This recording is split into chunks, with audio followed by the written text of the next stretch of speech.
ఎలా ఉన్నావు? క్షేమమేనా? క్షేమమే.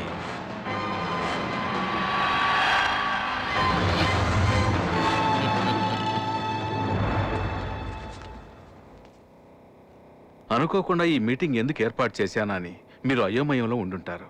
అది కేఎంఏ చెప్తాడు. అది ఎలా చెప్పాలో తెలియడం లేదు. మన నాయకుడు ముఖ్యమంత్రి పదవి నుంచి, పార్టీ అధ్యక్ష పదవి నుంచి తప్పుకోవాలని నిర్ణయించుకున్నారు. ఏంటి గురుగారు మీరనేది? తప్పుకుంటారా? అంతకంటే పార్టీని రద్దు చేద్దామని చెప్పండి, బాగుంటుంది. అలా అనకండి. ఇంకెలా అనగలం? ఈ పార్టీకి పునాదే మీరు. పునాదే లేకుంటే ఎంత పెద్ద కట్టడమైనా కూలిపోతుంది కదా. నువ్వేమంటావు సురేష్? మీ మాటను ధిక్కరించి మాట్లాడటం నాకు అలవాటు లేదండి. అయినా మన నాగరాజ్ చెప్పిన దాంట్లో వాస్తవం ఉంది కదండి. ఇంతకు ముందులాగా నా ఆరోగ్యం బాగుంటం లేదు. అదీగాక పెద్దవాళ్ళని చిన్నవాళ్ళకి అవకాశం ఇవ్వాలి కదా. నేను తీసుకున్న ఈ నిర్ణయాన్ని మీరందరూ ఒప్పుకొని తీరాలి. నాయకుడు పదవి నుంచి తప్పుకున్నారు అంటే మనం ఆ పదవికి సరైన వ్యక్తిని ఎన్నుకోవాలి. ఆ బాధ్యత నేను కేఎంకే అప్పగిస్తున్నా. అయ్యా, మీరు ఈయన కలిసి తదుపరి ముఖ్యమంత్రి ఎవరు, పార్టీ నాయకుడు ఎవరన్నది నిర్ణయిస్తే ప్రెస్ వాళ్ళని పిలిచి వాళ్ళకి న్యూస్ ఇద్దాం. అందరికీ నమస్కారం. నమస్కారం.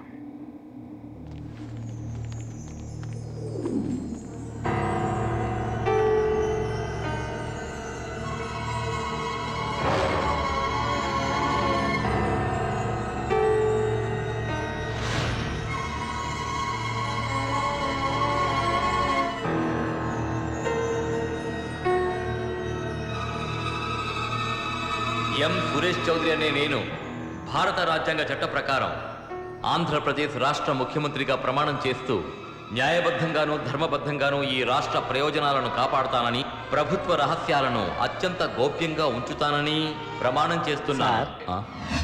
ఇంతవరకు మీలో మీకే వినిపించే శబ్దం ఇప్పుడు నాకు వినిపిస్తోంది సార్. నీకు మాత్రమే కాదు శివ, అతి తొందరలోనే ఈ రాష్ట్రమంతటికి వినిపిస్తుంది. అందుకు తగిన సమయం వచ్చేసింది. సమయం అయితే వచ్చి ఉండొచ్చు, కానీ అనుకూలంగా కాదే.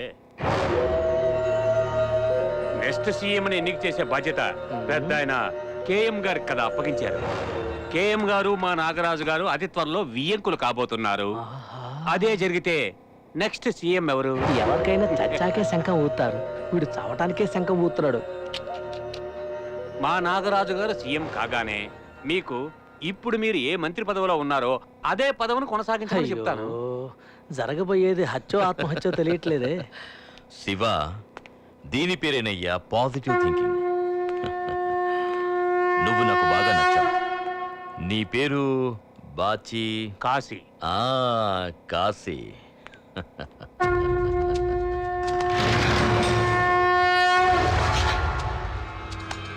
సురేష్ చౌదరి సపోర్ట్తో సింహాద్రి సిటీకి బయట ఉంటూ మొత్తం సిటీనే వాడు గుప్పెట్లో పెట్టుకున్నాడు. అన్నా, సింహాద్రి అడ్డాలోకి వెళ్ళినాడు ఎవడో ఇప్పటి వరకు తిరిగి రాలేదన్నా. నేను తిరిగి వస్తానురా. అప్పుడు సింహాద్రి ప్రాణాలతో ఉండడు. వాడు కౌగులించుకుంటాడట, వీడు లేపేస్తాడట. వీళ్ళ చేతుల్లో చావడానికి నేనేమైనా వెర్రివాడినా? ఆగన్నా, మేము కూడా వస్తాం.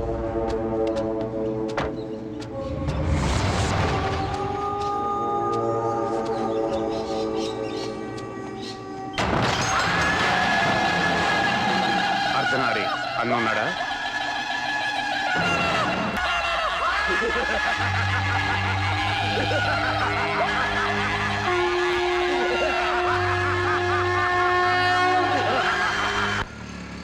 లిఫ్ట్ ఇస్తున్నందుకు థ్యాంక్స్. ఎందుకండి, ఆ రోజు మీరు నాకు లిఫ్ట్ ఇచ్చారు, ఇవాళ నేను మీకు ఇచ్చాను. సో లిఫ్ట్కి లిఫ్ట్ సరిపోయింది. ఇక నుంచి నేను మీకు లిఫ్ట్ ఇవ్వను, మీరు నాకు లిఫ్ట్ ఇవ్వద్దు. Let's stop it right here, ఓకేనా?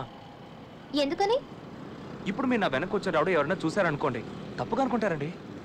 అంటే ఆ రోజు నేను మీకు లిఫ్ట్ ఇచ్చానుగా, అది చూసిన వాళ్ళు తప్పుగా అనుకోరా? అనుకోరు. ఒక అమ్మాయి వెనక అబ్బాయి కూర్చొని వెళ్తే దాన్ని లిఫ్ట్ అని అనుకుంటారు. ఒకవేళ అలా కాకుండా ఒక అబ్బాయి వెనక అమ్మాయి కూర్చొని వెళ్తుంటే దాన్ని లిఫ్ట్ తప్ప మిగతా అవన్నీ అనుకుంటారు. అదే సైకాలజీ. అలాగా? అయితే నన్ను సిగ్నల్ దగ్గర డ్రాప్ చేయండి. పర్లేదండి, బస్ స్టాప్ లోనే డ్రాప్ చేస్తాను. అక్కర్లేదు, అక్కడ డ్రాప్ చేయండి చాలు. ఓకే.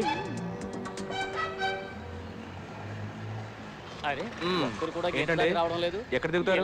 ఇక్కడ దిగేస్తాను. మీరేమీ ఫీల్ అవ్వట్లేదుగా? చాచా, అలాంటిదేం లేదు. అదే లిఫ్ట్కి లిఫ్ట్ సరిపోయింది కదా. Okay, cool. ఏమండి కీ అండి ముందు ఫైన్ కట్టు ఏమండి తర్వాత key నా కీ ఇస్తాను. అండి ఏమండి కీ చూడండి ఏమండి సింగిల్ గా ఒకడు సిగ్నల్ దగ్గర చిక్కాడు.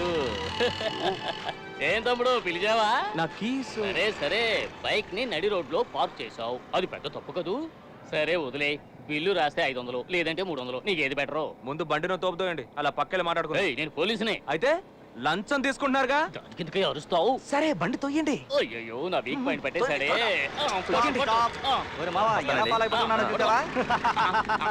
ఈడెవడో ఇంగ్లీష్ ఉడుకుతున్నాడు. లాక్ అవడం అని ఎన్నోసార్లు విన్నాను, కానీ ఈ రోజే మొట్టమొదటిసారిగా చూస్తున్నాను. డోర్ మూసుకొని బండి ఎత్తండి రా సార్ మిమ్మల్ని కాదు సార్ వీణ్ణి వీణ్ణి అదే కదా. దీనికంటే ముష్టెత్తుకోవడం నయం. ఇది ఒక బతికేనా? తీ, తీ. ఏంటి అదే ఇస్తా అన్నావు కదా. రామస్వామి సార్ ఆ.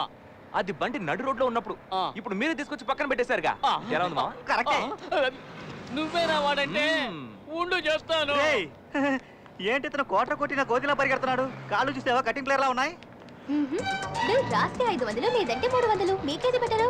500 300? ఏంటి కాలుతోందా? ఆ రోజు నాకు ఇలాగే కాలింది. ఇదిగో నీ కీ. ఇక మీదట నాతో ఇలాంటి టింకరింగ్ పనులేవి పెట్టుకోకు. టింకరింగా? మ్మ్. మెకానిక్ కూతుర్లా ఉంది. ఇప్పుడుది దేనికి సార్ బోర్డు చూడలేదా? No parking. ఎవరితో?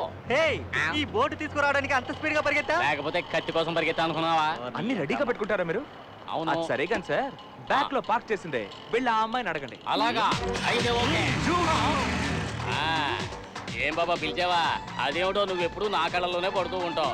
నీకు చెప్పవలసిన అవసరం లేదు. బిల్లు రాస్తే 500 లేదంటే 300. డీలా నో డీలా. ఓకే, మంచి పాపమే. ఇలా అప్పుడప్పుడు దొరికిపోతూ ఉండు. ఏం జరిగినా సరే ఇవాళ వాడిని వదలకూడదు. ఇవాళ వాడో లేక మనమో తేల్చుకుందాం. పారిపోతారేమో, రౌండప్ చేయండి. ఏంటి వీళ్ళు పాత సినిమాల్లో వచ్చే రౌడీలాగా రౌండప్ చేస్తున్నారు? ఏయ్, ఏంట్రా లుక్కు? ఏంటి ఆ? కోపం వచ్చిందా?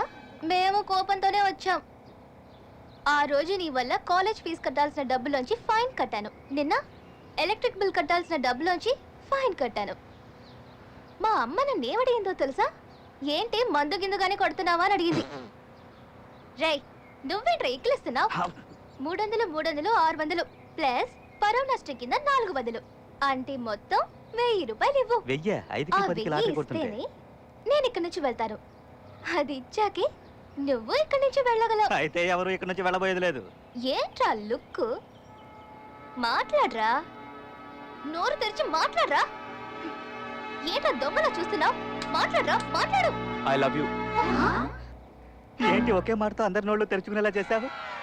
అలా అనకపోతే మన పని అయిపోద్ది రా పారిపోదాం escape.